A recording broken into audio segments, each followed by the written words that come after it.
Ahoy there, speculative pirates, Pastafarians, and ye seekers of sacred carbohydrates. Welcome aboard. I be Captain Dread Pyrate Higgs, humble host for the Church of the Flying Spaghetti Monster of British Columbia, and licensed purveyor of spiritual marinara. If you be new here, this be a Pastafarian sermon served up weekly, devoted to the praise and glory of our Lowly Lord, wherein we explore life, spirituality, philosophy, and other matters of importance, such as whether or not pineapple belongs on pizza. And for the record, no toppings are forbidden by the monster. So don your colanders and tricorns with pride, fill your goblets with grog, arm yourselves with the instruments of consumption, and let the spiritual feasting begin.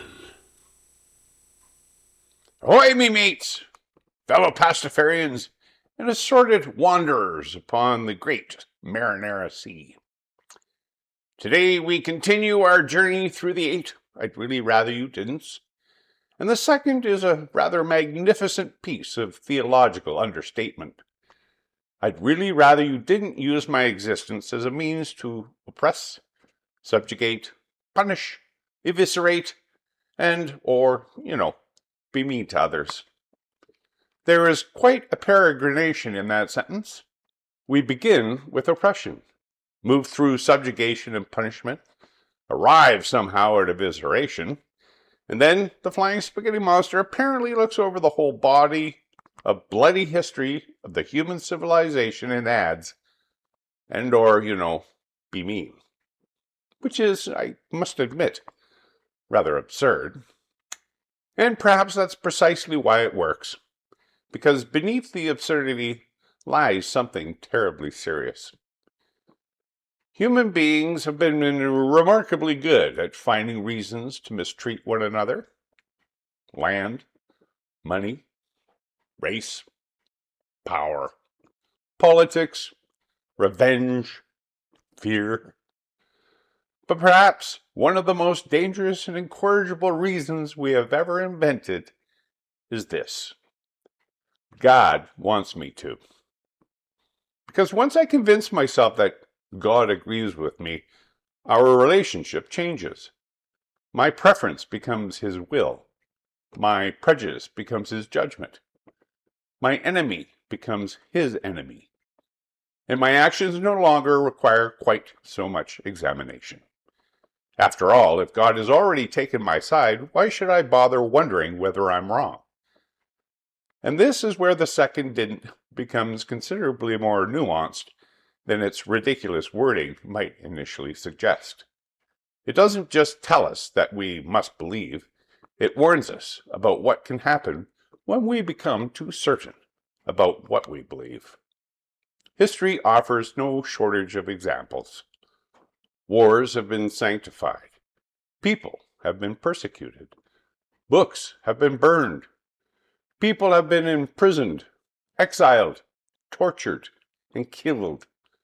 Not because they necessarily believe themselves cruel, quite often because they believe themselves righteous. And that distinction matters. Cruelty committed reluctantly may still be cruelty. But cruelty committed with absolute moral certainty can become something much more insidious. Because righteousness can remove the restraints. If I hurt you because I hate you, well, perhaps someone can convince me that my hatred is misplaced. But if I hurt you because I believe God demands it, then asking me to stop may sound like asking me to betray God. That is a dangerous place for the human mind to occupy, and it raises a question that every religious person, Pastafarians included, should occasionally ask. How certain am I that the voice of God isn't simply my own voice wearing a very impressive hat, or perhaps a colander? This is one of the things I find genuinely interesting about Pastafarianism. The Flying Spaghetti Monster does not thunder, "Thou shalt not." He says, "I'd really rather you didn't." That's a very different theological relationship. There is no lightning bolt, no eternal torture chamber, no celestial surveillance department keeping a spreadsheet of infractions. Just a preference, a suggestion, perhaps even a little admonishment. And therein lies something important. Faith may inform our conscience. It cannot relieve us of having one. The monster leaves something terribly inconvenient in our hands. Responsibility. We have to decide. We have to think. And we have to live with what follows. And we simply cannot point toward the great colander in the sky and say, "Don't blame me. He told me to do it." Because perhaps the most Pastafarian response imaginable would be, "Did he? Or did you?" And perhaps that is the heart of the second didn't. Never use the monster as an alibi for something you chose to do yourself. If you decide another person should have fewer rights, own it. If you decide another person should remain silent, own it. If you decide somebody else's life should be restricted because their choices make you uncomfortable, own that too. But don't put those words into the mouth of a god, or Allah, or Yahweh, or Vishnu, or the flying spaghetti monster. Because the moment we claim divine authority for our own desires, we make those desires much harder to question. And human beings desperately need the ability to question themselves, especially when we are certain. Perhaps most of all, when we are certain. And religion doesn't have a monopoly on this. We do the same thing with nations, ideologies, political movements, traditions, families, institutions, sometimes even science. We find something larger than ourselves and use its authority to avoid taking responsibility for what we have chosen. We have always done it this way. It's for the greater good. Those are the rules. Everybody knows that. My country demands it. My religion demands it. Often there is something to those statements, but they should never be allowed to stymie the conversation. Because behind every institution, every interpretation, and every rule, there are still human beings making decisions. And human beings are fallible creatures. Even when we're wearing impressive robes, even when we're carrying important books, even when we're waving flags, even when we're wearing colanders. There's another strange assumption behind religious oppression, that somehow God needs us to defend him. Now, think about that for a moment. Often we are talking about the alleged creator of the universe. Billions of galaxies, trillions upon trillions of stars, black holes, supernovae, platypuses. And apparently this cosmic intelligence requires Gary from accounting to punish someone for saying something rude about him? Perhaps we can concede that God can likely cope. The flying spaghetti monster certainly can. After all, he has beer volcanoes. He has pirates. And presumably adequate legal representation.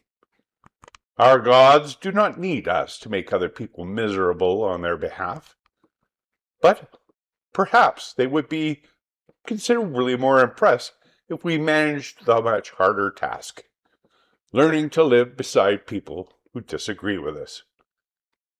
So perhaps there is a simple test we can apply to our beliefs, not just religious beliefs, any belief. Ask, what does this belief require me to do to another human being? Does it ask me to persuade them? Well, fine. Debate them? Certainly. Disagree with them? Absolutely. Mock their ridiculous hat? Meh. De gustibus est disputandum. But does my belief require another person to become smaller so that I can become righteous? Does it require them to become quieter, less free, less equal, less human? If so, perhaps before we invoke God, nation, morality, tradition, or anything else, we should examine ourselves. Because there is always the possibility that the problem isn't the person standing across from us.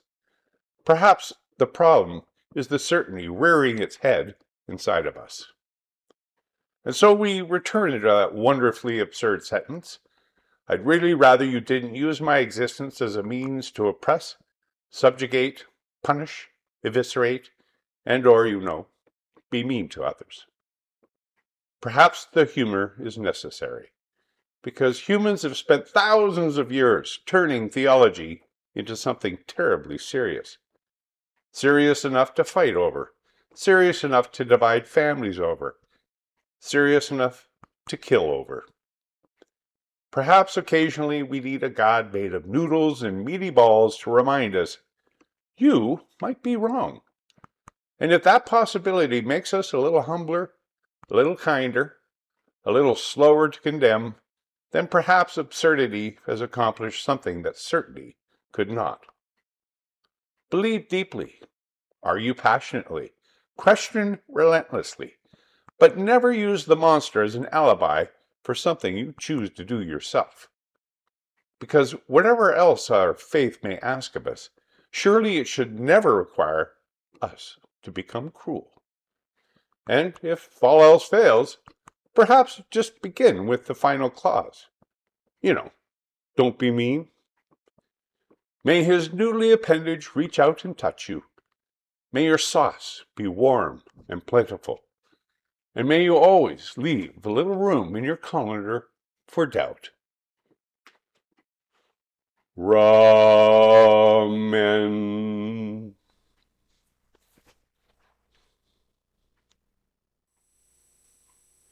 If you've enjoyed today's sermon, or it has at least given you a hankering for pasta, consider liking the video, subscribing to the channel, and sharing it with a friend who could use a little more carbohydrate-based philosophical perspective and saucy theological inspiration. New sermons arrive every Friday, God willing, because our monster appreciates a degree of regularity and plenty of leftovers. Until next time, may you be touched by his noodly appendages, sated by his zesty sauce, and cradled in his comfy colander. Fair winds, following seas, and as ever, ramen. Aye, aye, and goodbye.